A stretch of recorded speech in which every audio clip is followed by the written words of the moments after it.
This is part one in a series of short videos that focus on fraud awareness, detection, and prevention. Occupational fraud is intentional and it involves deception. Trust is critical to any business success. However, it also raises the risk of fraud. At the core of all fraud are decisions and actions by individuals. Krusty's fraud triangle is used to help us better understand why people commit fraud. There exists a pressure, whether internal or external, that a person believes is a non-shareable financial challenge. There becomes an opportunity, viewed or presented in such a way that makes it too good to pass up on. And then there is rationalization, the justification needed to violate the trust and commit the fraudulent act.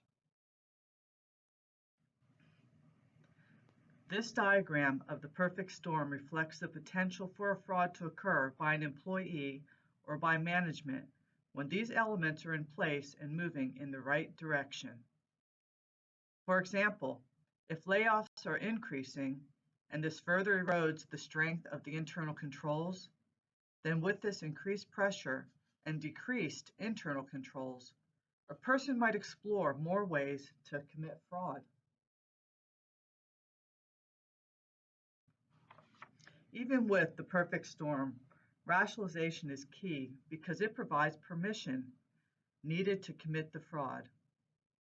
The illegal behavior is viewed as acceptable and allows the person to keep his or her self-image as a trustworthy person intact. The perpetrator does not perceive the illegal act as causing harm to others.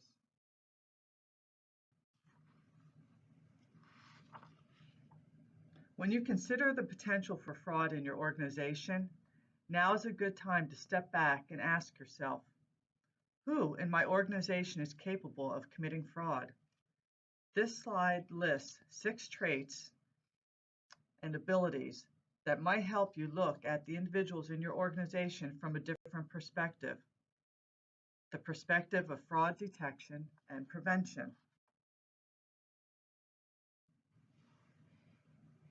The next presentation, part 2, will begin with looking at the story behind these 3 fraudsters. All 3 were trusted employees and a part of a management team. Thank you for listening.